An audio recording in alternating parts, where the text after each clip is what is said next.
మీరు కూడా మిమ్మల్ని దయచేసి కోరుతా ఉన్నాను, నూతనంగా వచ్చినారు మీరు అందరు కూడా, మీలాగా మేము కూడా కొత్తగా ఫస్ట్ టైం వచ్చినాం అసెంబ్లీకి. మనం కూడా అసెంబ్లీ విలువలు రాజ్యాంగ విలువలు కాపాడకపోతే ఇంకా రాజకీయ నాయకుల పట్ల ఇప్పటికే బయట అందరు నవ్వుతా ఉన్నారు. ఎమ్మెల్యేలు అసెంబ్లీలో జరుగుతున్న చర్చ గురించి చూసి పిల్లలు కూడా నవ్వుకుంటా ఉన్న పరిస్థితికి వచ్చింది. ఎన్నిసార్లు మన పాలసీల గురించి డిస్కస్ చేసినాం, మీరే ఒకసారి ఆలోచన చేయండి. పాలసీల గురించి మాట్లాడుతున్నామా, పర్సనల్ వ్యక్తుల గురించి మాట్లాడడం మొదలుపెట్టినాం మనం. ఒక శాసనసభ్యుడు ఇంకో శాసనసభ్యుడిని ఏ పార్టీ అని అడిగినందుకు ఆ శాసనసభ్యుని మీద బూతులు మాట్లాడడం, మైనింగ్ సంబంధించిన విషయాన్ని డిస్ట్రాక్ట్ చేయడానికి మొత్తం సబ్జెక్ట్ అంతా డిస్ట్రాక్షన్ అయిపోయింది. సో దయచేసి ఆలోచన చేయండి మీరందరూ కూడా. మనం ప్రజలు ఎందుకు ఇక్కడ పంపించినారు? మన వ్యక్తిత్వాల మనం అందరం శత్రువులం కాదు, మనం ప్రత్యర్థులం. వేరు వేరు రాజకీయ సిద్ధాంతాలు ఉన్న ప్రత్యర్థులం అంతే తప్ప మనం శత్రువులం కాదు. మీరు మమ్మల్ని అటాక్ చేయడం, మీరు మిమ్మల్ని అటాక్ చేయడం కాదు. మనం చర్చించాల్సింది ప్రజల సమస్యల పట్ల, మనం చర్చించాల్సింది ఊర్లలో జరుగుతున్న కష్టాల పట్ల, మనం చర్చించాల్సింది విద్యార్థుల పట్ల, మనం చర్చించాల్సింది ఆరోగ్యాలలో వస్తున్న సమస్యల పట్ల, మనం చర్చించాల్సింది ఎందుకు ఉద్యోగాలు తగ్గుతూ ఉన్నాయి.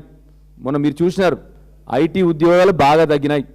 మొన్న మీరు చూసినారు టీఎస్ఐ పాస్ నుండి వచ్చిన కంపెనీలు ఏంటి అవన్నీ మొత్తానికి ఆ వెబ్సైట్ తీసేసినారు.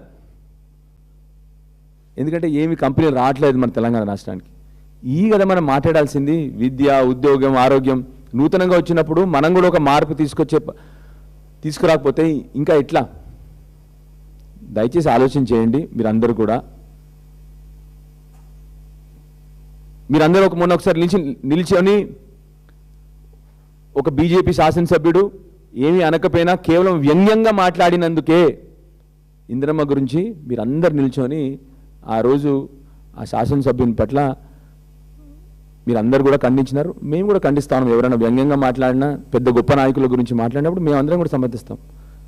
మరి ఎప్పుడన్నా మీ నాయకుడిని, లీడర్ ఆఫ్ ద హౌస్ని, ముఖ్యమంత్రి గారిని మీరు ఎప్పుడన్నా అడిగినారా?